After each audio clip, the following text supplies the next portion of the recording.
Assalamualaikum warahmatullahi wabarakatuh. Alhamdulillah, wassalatu wassalamu ala rasulillah wa ala alihi wa ashabihi wa mawalah amma ba'd.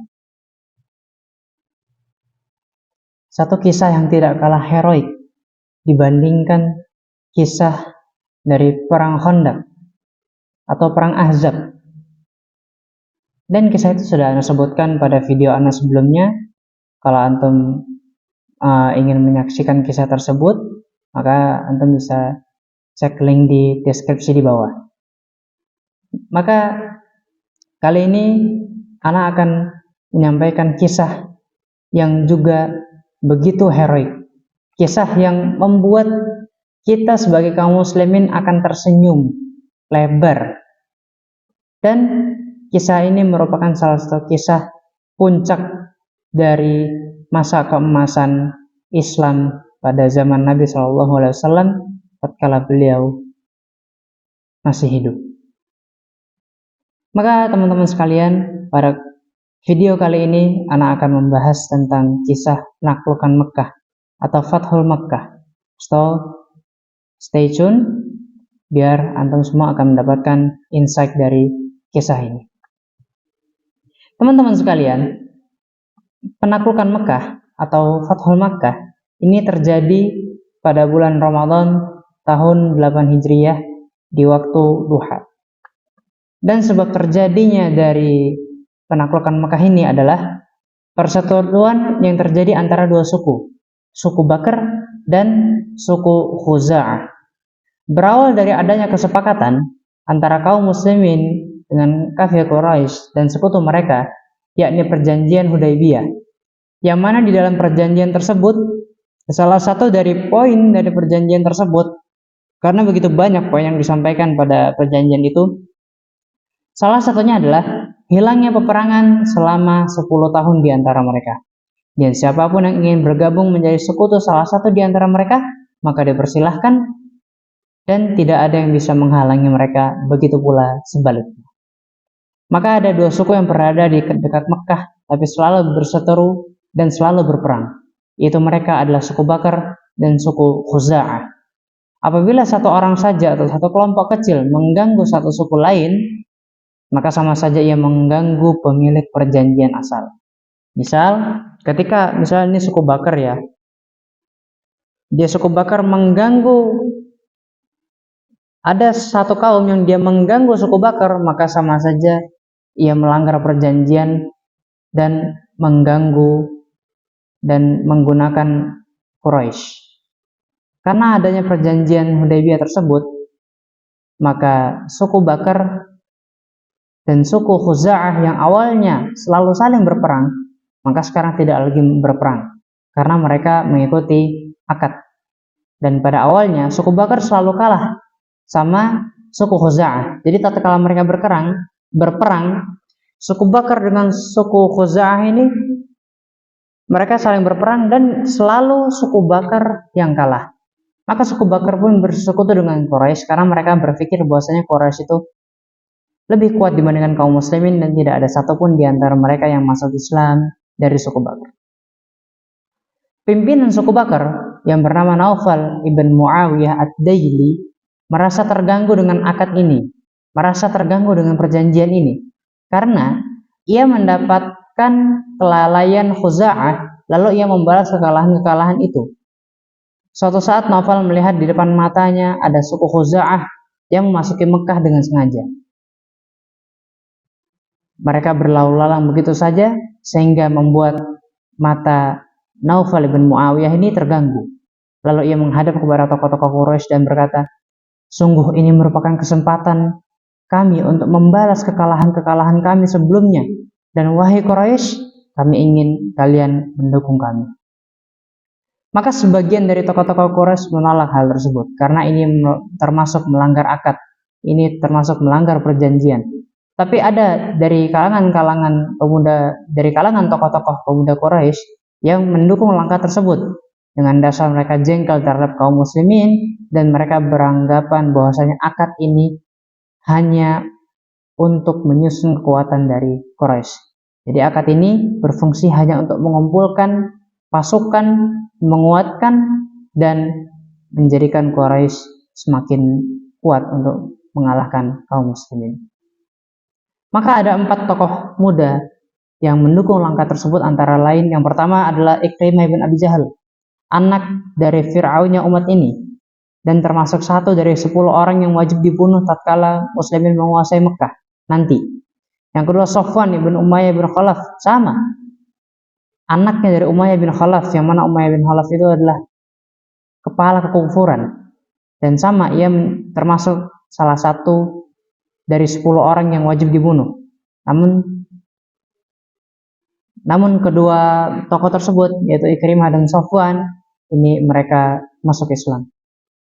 Yang ketiga adalah Suhail bin Amr, yang dia itu adalah penulis akad perjanjian Hudaybiyah. Yang keempat adalah Huwaid ibn Abdul Izz, yang ia itu menjadi saksi atas perjanjian dari perjanjian Hudaybiyah. Maka Naufal mengajak sukunya lalu menunggu kesempatan yang tepat untuk menyerang. Maka singkat cerita, suku Quraisy ini sedang berkemah di luar wilayah haram, dan besoknya mereka melakukan tawaf, entah dari kalangan muslimin atau kafir di antara mereka. Dan di malam itu, Naufal membawa pasukannya dalam kondisi orang-orang pada beristirahat dan sebagian kaum muslimin sedang sholat malam. Tiba-tiba mereka diserang. Mereka tidak ada persiapan apa-apa sehingga terbunuhlah 3 orang yang ada di luar wilayah haram. Akhirnya sebagian dari mereka lari ke tanah haram dan mereka mendekati rumah kepala suku mereka yang bernama Hudayl bin Warqa, kepala dari suku Khuza'ah ini. Maka mereka berlari ke rumah kepala suku mereka yang kebetulan ia tidak hadir di situ. Maka orang-orang suku Khuza'ah ini sempat berteriak, "Wahai Naufal, ingatlah, ini adalah wilayah haram, bertakwalah kepada Tuhanmu." Maka Naufal pun menjawab, tidak ada lagi Tuhan kalian hari ini, dan kami akan membunuh kalian semua. Maka terjadilah pembantaian pada saat itu, meskipun mereka berusaha membela diri, tapi terbunuhlah 20 orang di wilayah haram. Penyerangan terus terjadi sampai pagi. Saat tatkala masuk waktu pagi, orang-orang Quraisy, maka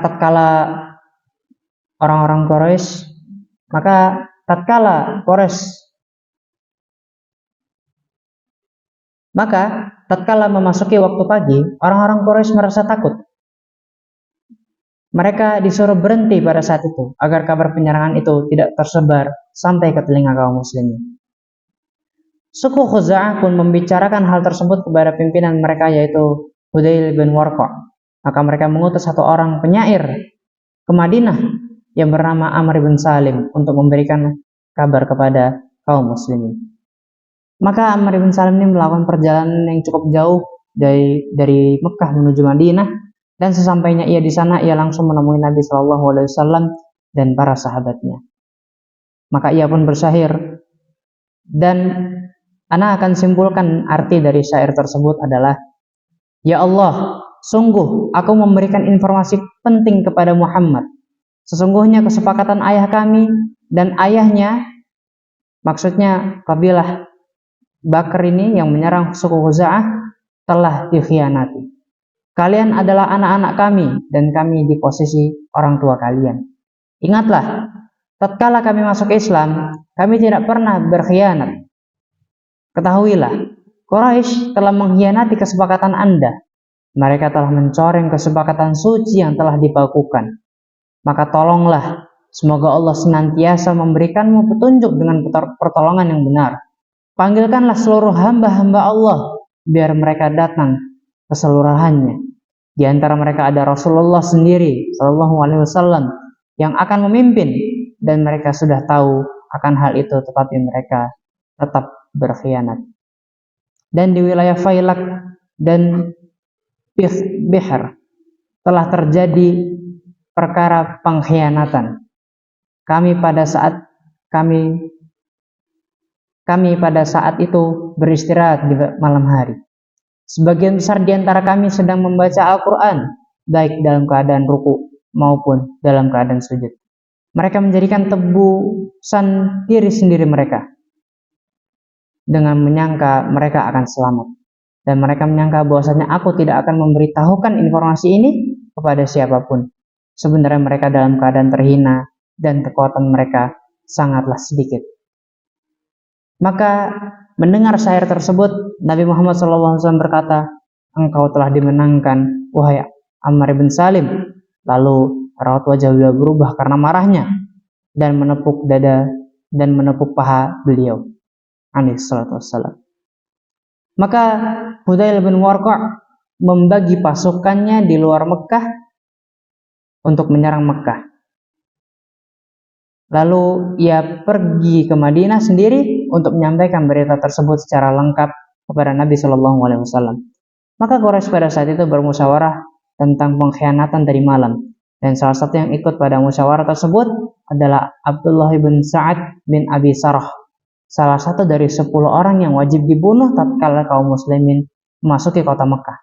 Sosok yang dulunya ia pernah berpura-pura masuk Islam, lalu ia murtad dan berkata, "Akulah orang yang kenal terhadap Muhammad dan dari kalian semua. Ketahuilah, Muhammad tidak akan memerangi kalian sampai ia menawarkan kepada kalian 3 hal. Yang pertama, ia mengatakan bahwasanya membayar diat. Maka Muhammad tidak akan memerangi kalian sampai kalian membayar diat." Maka Quraisy berkata, "Demi Allah, Khuza'ah tidak akan membiarkan harta kita kecuali mereka akan menghabiskannya. Maka kami tidak akan menerima poin itu."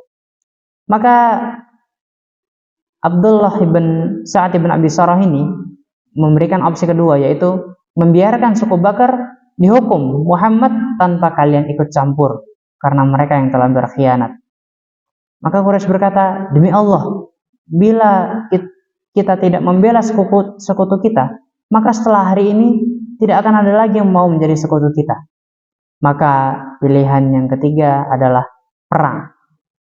Opsi yang ketiga adalah perang. Pedang maksudnya.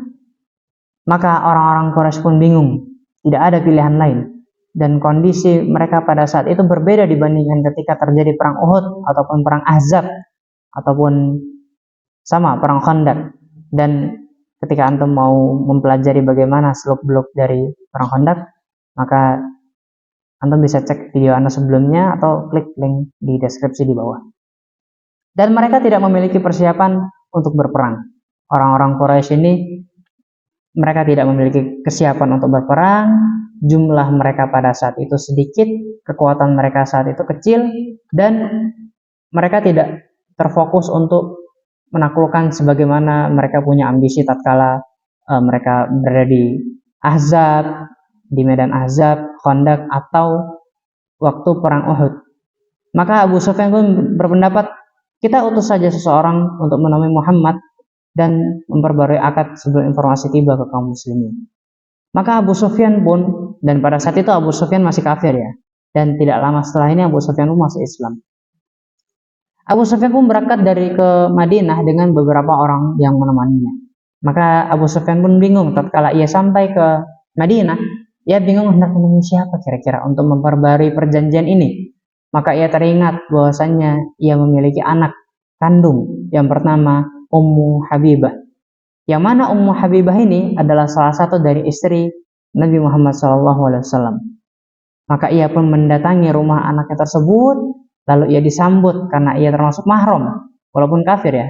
Jadi Syariat mengatakan bahwasanya bapak dengan anak itu meskipun mereka beda, yang bapaknya kafir atau anaknya muslim atau begitupun sebaliknya, itu tetap mahram, tetap ada. Jadi mereka boleh bersentuhan.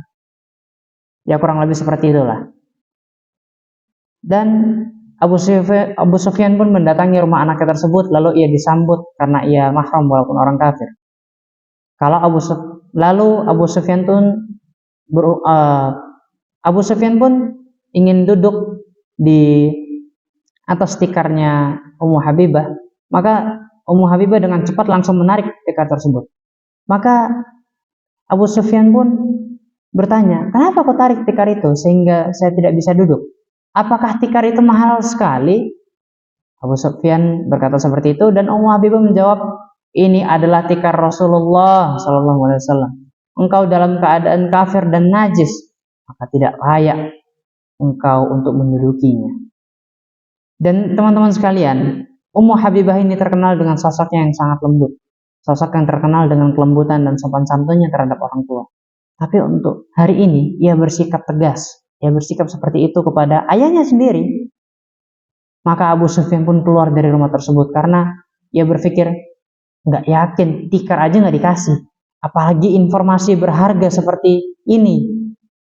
Maka ia pun bergegas menuju ke masjid dan menemui Nabi Shallallahu Alaihi Wasallam. Lalu Nabi SAW biasanya Nabi SAW itu berkumpul dengan para sahabatnya, berbincang-bincang di masjid. Nah, di antara waktu sholat biasanya. Dan pada waktu itu Abu Sufyan mampir ke masjid lalu menemui Nabi SAW. Maka Nabi SAW berkata, ada apa wahai Abu Sufyan? Maka Abu Sufyan menjawab, wahai Muhammad, sesungguhnya kesepakatan kita ini sudah bagus. Kita sama-sama merasa aman dengan tidak adanya peperangan.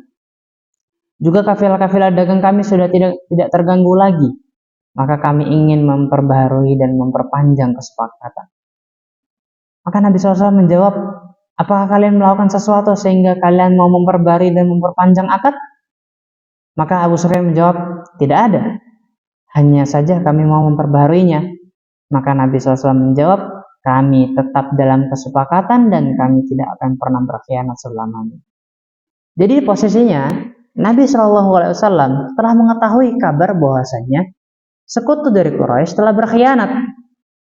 Tapi tatkala Abu Sufyan datang, Nabi SAW tidak membocorkan bahwasanya, yo kalian telah berkhianat kan ya? Tidak. Tapi Nabi SAW hanya memberikan ketegasan dengan tidak akan keluar dari kesepakatan, kami tetap berada dalam kesepakatan dan tidak akan pernah berkhianat selamanya. Maka Abu Sufyan pun keluar dari masjid, lalu ia bingung siapa yang kira-kira yang bisa ditemui. Kalau Nabi SAW nggak tembus, ada sahabat Nabi SAW yang dia itu kedudukannya sangat dekat sekali dengan Nabi SAW, yaitu Abu Bakar. Maka ia langsung bergegas menemui Abu Bakar.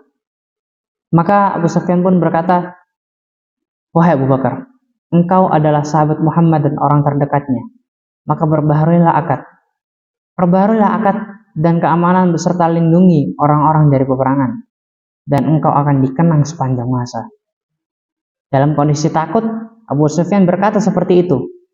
Maka Abu Bakar pun menjawab, demi Allah kami tetap pada kesepakatan awal dan kami tidak akan berkhianat, juga tidak akan melindungi di atas perlindungan Nabi Shallallahu Alaihi Wasallam.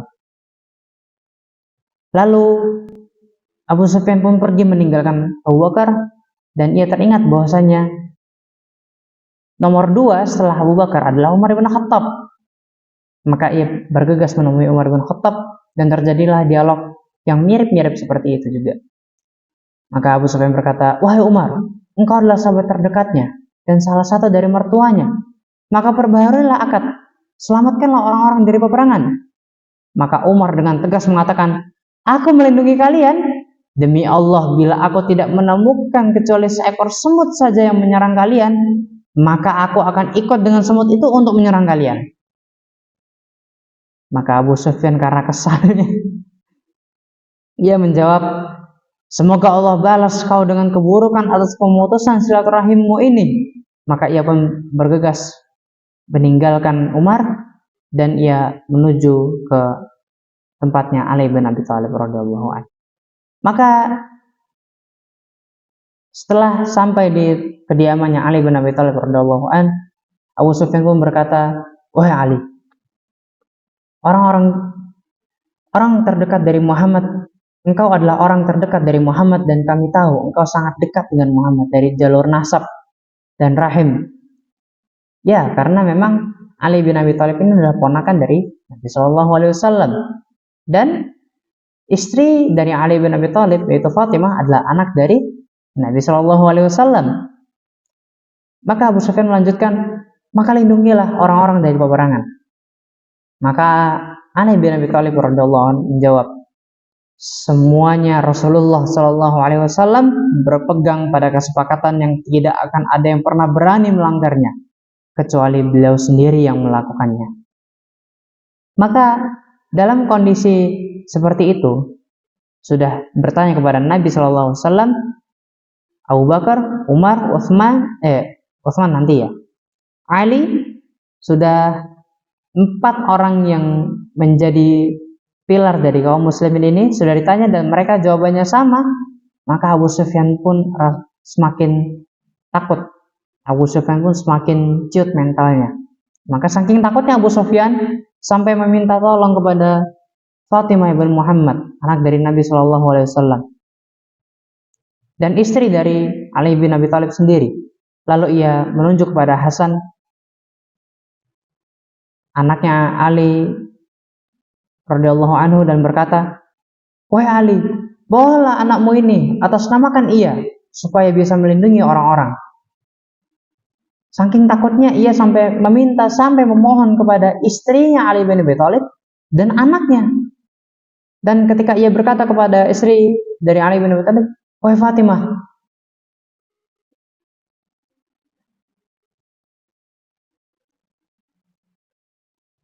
lindungilah orang-orang dari peperangan." Maka Fatimah pun menjawab, "Wahai Abu Sufyan, aku adalah seorang wanita." Kurang lebih seperti itu kan. Ini karena saking takutnya Abu Sufyan.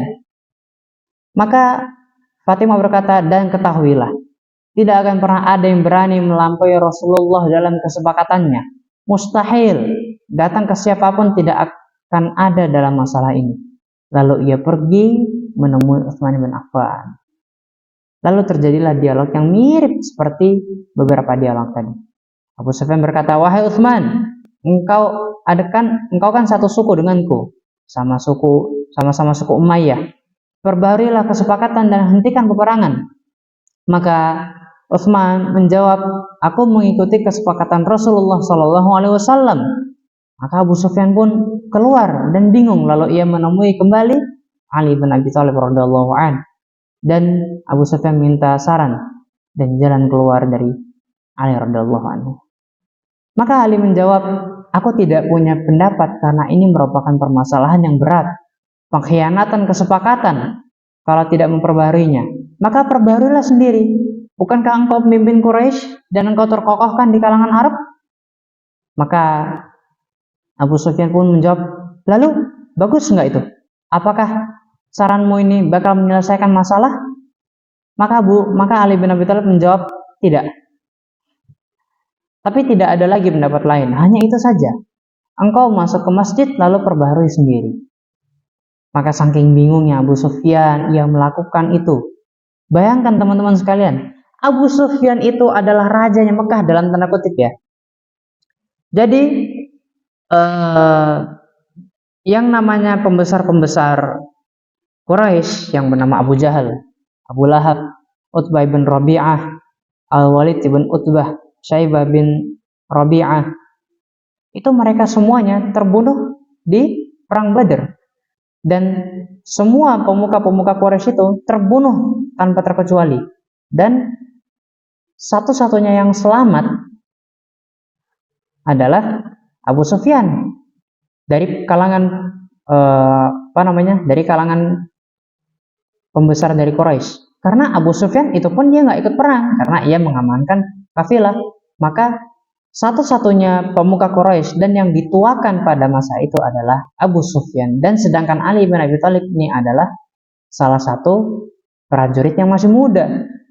Jadi ketika seseorang yang begitu mulia dan begitu pamornya tinggi meminta saran kepada anak kecil, dalam tanda kutip ya, maksudnya Ali bin Abi Thalib ini selisih umurnya sangat jauh dibandingkan Abu Sufyan, maka ini merupakan satu hal yang aib.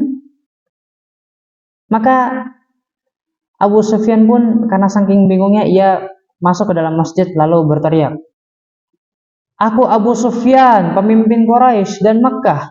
Aku telah memutuskan pembaharuan kesepakatan dan melindungi orang-orang dari peperangan."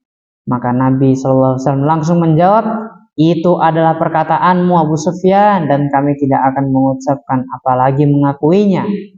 Maka Abu Sufyan pun karena saking bingungnya, ia pun kembali ke Mekah dan tidak mendapatkan hasil apa-apa.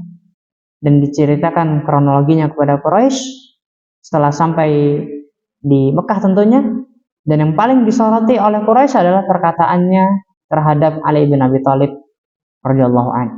Maka Quraisy pun berkata, "Wahai Abu Sufyan, engkau telah dipermainkan oleh Ali bin Abi Thalib dan para sahabatnya, Abu Sufyan."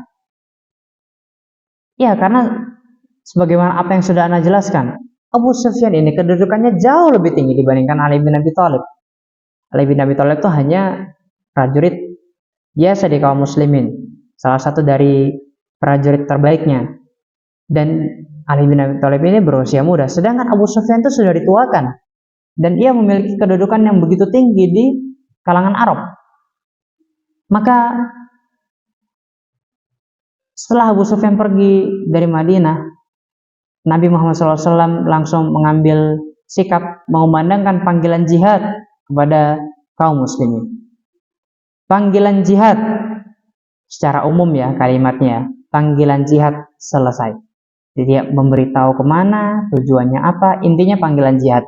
Dan Nabi SAW seperti biasa, seperti di dalam kebiasaannya, beliau mengumumkan panggilan jihad, tapi tidak dikasih tahu kemana. Sebagaimana pada perang Badar, itu Nabi SAW tidak memberitahukan bahwasanya nanti ada penyerangan di Badar nih. Enggak, Nabi SAW memerintahkan ada panggilan jihad. Ya udah, kaum muslimin ikut panggilan jihad itu. Kemana? Nggak tahu. Yang pasti ikut aja dulu.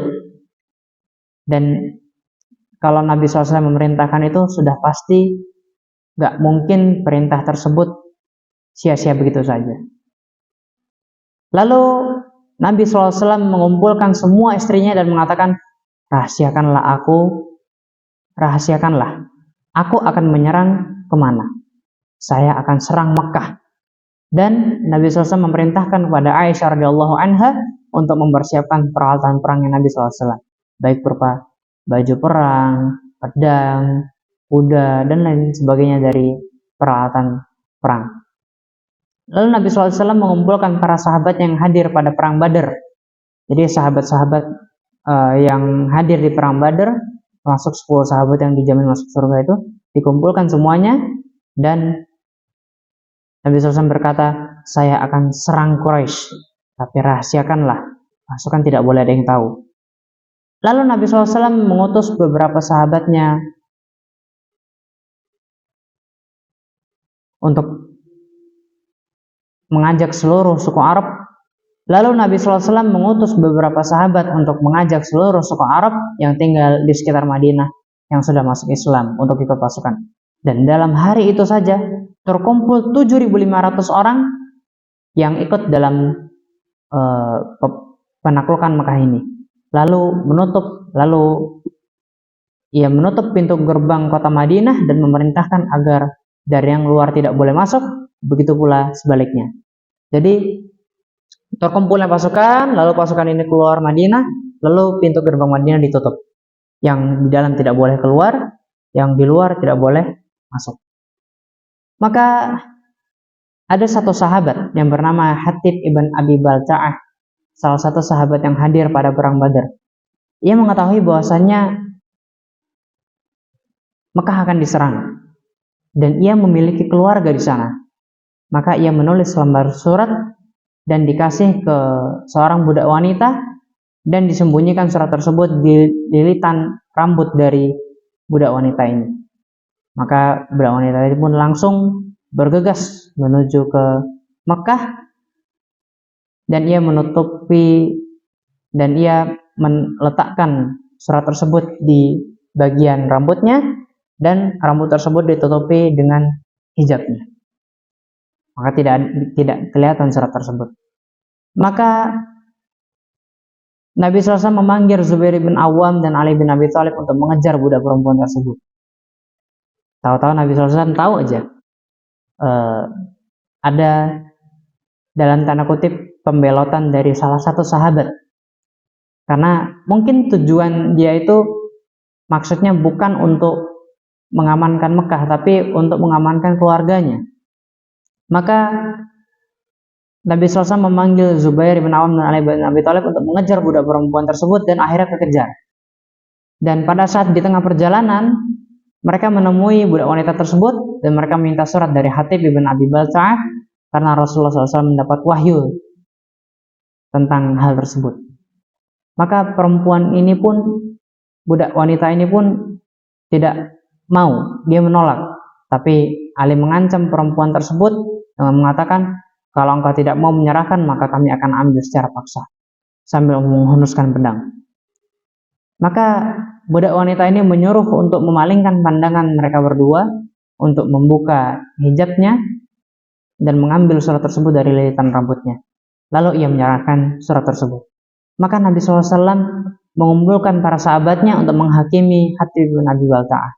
Ternyata tujuan Hatib adalah untuk memberikan perlindungan kepada anak-anak dan istrinya supaya tidak dibunuh oleh kaum muslimin. Lalu setelah terbongkar kejadian Hatib bin Abi Balta'ah, Nabi SAW menjelaskan bahwasanya apa yang ia lakukan termasuk perbuatan yang salah. Maka Umar pun meminta izin kepada Nabi SAW untuk memenggal leher dari Hatib bin Abi Balta'ah.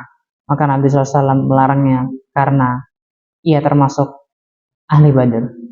Dan telah masyhur sabda Nabi SAW untuk orang-orang yang ikut pada perang Badar, berbuatlah sesuka kalian karena Allah SWT telah mengampuni kalian.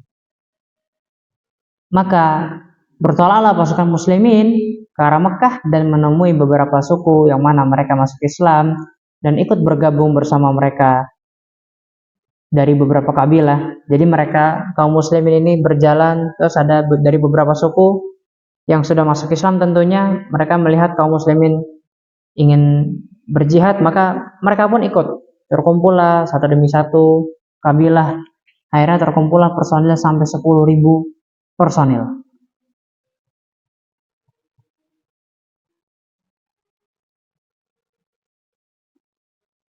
Lalu Nabi SAW mengarahkan kepada pasukan muslimin ke arah suku Hawazim di sekitar kota Taif.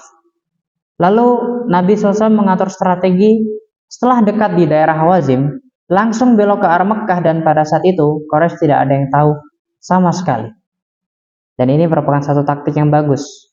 Bahwasanya Nabi SAW melewati jalan yang tidak dilewati oleh umumnya orang-orang Quraisy. Maka di lain sisi, Abbas bin Abi Thalib berkeinginan untuk hijrah pada waktu itu, karena Abbas bin Abi Thalib ini adalah paman dari Nabi SAW yang tinggal di Mekah, dan waktu itu beliau belum masuk Islam. Maka terlintas di pikiran Abbas bin Abi Thalib ini radhiyallahu anhu untuk hijrah. Maka tatkala ia keluar, tatkala ia bergegas, dia hijrah, dia ingin bertemu dengan Nabi SAW dan mengikrarkan keislamannya. Ternyata ia melewati pasukan muslimin. Maka Abbas mau masuk, tapi dihadang oleh Umar sebagai bagian dari keamanan pasukan. Maka Abbas mengatakan, "Hai Umar, saya akan bertemu dengan Rasul SAW karena saya ingin masuk Islam dan hijrah ke Madinah." Maka teman-teman sekalian, Abbas radhiyallahu anhu ini merupakan sosok yang terkenal dengan kejujurannya dalam berbicara. Beliau ini memiliki badan tinggi besar serta memiliki suara yang keras dan lantang. Sehingga di dalam kebiasaannya ketika ia memanggil pengembala kambingnya di ujung gurun sana, tatkala ia memanggil pengembala tersebut, ia tidak perlu keluar, cukup ia berteriak, "Hei pengembala, sudah sore, waktunya pulang," misalkan. Cukup ia berteriak dari depan rumahnya, maka pengembala yang ada di ujung gurun tersebut mendengar teriakan dari Abbas. Maka Umar mengizinkannya masuk, lalu ia masuk Islam, dan Nabi SAW sangat bahagia dengan keislamannya Abbas bin Abi Thalib radhiyallahu anhu. Kata para ulama, Abbas ini Allah muliakan dengan 3 hal. Yang pertama adalah paman dari Nabi SAW, yang kedua adalah sahabat Nabi SAW, dan yang ketiga adalah ia sempat berniat untuk hijrah. Walaupun memang tidak sampai ke Madinah, tapi baru keluar sedikit ketemu di Hawazim, di mana kaum muslimin ke arah situ. Dan bahkan ulama sejarah mengatakan bahwasanya Abbas adalah manusia terakhir yang hijrah ke Madinah. Jadi runtutan dari hijrah Nabi SAW itu, ada yang hijrah pada waktu itu, ada yang hijrah sebelum Nabi SAW, ada yang setelahnya, dan yang paling terakhir ini adalah Abbas radhiyallahu anhu. Lalu Abbas minta izin kepada Nabi SAW untuk ke Mekah dan rencananya mau berdiskusi dengan Abu Sufyan berdua di Mekah. Lalu ia minjam unta atau kuda dalam satu asar. Yang pasti ini kendaraan ya, unta atau kuda. Lalu ia minjam unta atau kuda dari Nabi SAW, tapi sebelum masuk ke Mekah, Abbas menemui Abu Sufyan di dekat pasukan sambil ngobrol-ngobrol bersama Hudzail bin Warqa. Jadi tatkala Abbas mau ke Mekah, setelah ia masuk Islam, Abbas meminjam tunggangan dari Nabi SAW. Ia ingin bernegosiasi dengan Abu Sufyan, maka belum masuk Mekah, ia ketemu dengan Abu Sufyan yang sedang ngobrol dengan Hudzail bin Warqa. Maka Abu Sufyan pun berkata kepada Abbas, "Wahai Abu Fadl," ya, Abbas itu memiliki kunyah yang namanya Abu Fadl.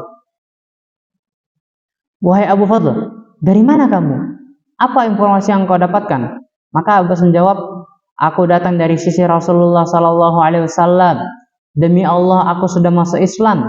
Dan demi Allah, wahai Abu Sufyan, Muhammad telah datang membawa seluruh Arab. Demi Allah, bila Muhammad membawa pasukannya besok ke Mekah, maka Quraisy akan binasa." Maka Abu Sufyan berkata, "Apa saranmu, wahai Abu Fadl?" Maka Abbas berkata, "Ikutlah denganku, dan aku akan membawamu bertemu dengan Rasul Sallallahu Alaihi Wasallam. Dan lebih baik kau serahkan Mekah tanpa peperangan sebelum pasukan ini semua menyerang kota Mekah." Maka pertimbangannya adalah kalau Abu Sufyan serahkan Mekah, maka Quraisy akan aman. Tapi kalau ia tetap kekeh untuk tidak menyerahkan Mekah, maka pasukan 10.000 ini akan menyerbu Mekah dan Quraisy akan binasa selama-lamanya. Dan Mekah tidak akan ada lagi kehidupan karena terbantai oleh kaum muslimin. Maka Abu Sufyan berkata, "Bagaimana aku bisa selamat sampai ke kemahnya Muhammad? Ini pasukan besar. Kalau mereka melihatku keluar dari Mekah, maka mereka pasti akan membunuhku." Maka kata Abbas, "Ikutlah denganku. Niscaya engkau akan aman di sisiku. Aku yang akan memberikanmu keamanan sebab muslimin menerima jaminan keamanan walaupun dari golongan terendah mereka. Maka naiklah ke atas tungganganku ini." Maka Abu Sufyan pun naik ke tunggangan Nabi SAW dan mereka berdua berjalan menuju kemah dari Nabi SAW. Dan teman-teman perlu ketahui, semoga Allah menjaga kita semua, Abu Sufyan ini memiliki postur tinggi besar dan Abbas juga seperti itu. Maka saking tinggi besarnya kedua orang ini, maka sampai tunggangannya melambat karena saking beratnya. Maka tatkala ia masuk ke tengah-tengah kemah dari kaum muslimin, Abu Sufyan menutup wajahnya waktu dibonceng Abbas. Dan kaum muslimin yang mengerti pada saat itu memberikan jalan kepada tunggangannya tersebut. Lalu kaum muslimin di mana mereka waktu itu sedang beristirahat maka kaum muslimin pun memberikan jalan untuk Abbas. Dan tatkala Umar melihat pemandangan itu, Umar ada rasa ragu. Umar curiga. Waktu Abbas keluar, ia sendirian. Kok sekarang berdua? Siapa ini? Maka Umar bin Khattab berjalan di sebelah Abbas dan Abu Sufyan, yang mana Umar waktu itu menunggangi keledai. Teman-teman sekalian, keledai itu salah satu dari tunggangan selain kuda dan unta, dan ia ini berjalannya lambat. Maka ini sama ini, yang satu menunggangi kuda atau unta tapi berdua dan melambat karena saking beratnya. Yang satu Umar tinggi besar menunggangi keledai, yang mana keledai itu lambat jalannya. Maka tatkala Umar dan Abbas ini beriringan jalan dan Umar sambil melihat mengintai siapa yang berada di belakang dari Abbas, maka Umar terkejut kalau yang dibonceng itu adalah Abu Sufyan. Maka Umar berkata, "Abu Sufyan, Alhamdulillah yang telah mengutus kamu kepadaku tanpa adanya perdamaian. ajalmu sudah tiba malam ini, kepala kekufuran. Maka Abbas pun berkata, wahai Umar, ia berada di naunganku. Maka Umar menjawab, tidak ada naungan bagi orang kafir seperti dia. Maka Abbas menjawab, wahai Umar, dia ini di bawah naunganku. Maka Umar menjawab, tidak bisa. Orang ini tidak akan dapat jaminan kecuali Rasulullah SAW yang akan memberikan jaminannya sendiri. Sekarang saya pemimpin keamanan. Hak saya mau nebas orang kafir atau enggak, itu wewenang saya. Maka mereka pun berusaha dengan tunggangan mereka itu cepat-cepatan ke kemah Nabi Shallallahu Alaihi Wasallam. Gampangnya mereka bertiga lebih tepatnya. Abbas dengan Abu Sufyan menunggangi kuda atau unta Nabi SAW, dan karena mereka berdua ini tinggi besar sehingga tunggangan mereka ini melambat. Dan Umar dengan menunggangi keledai juga melambat, dan mereka ini drag race ke arah kemah dari Nabi Shallallahu Alaihi Wasallam.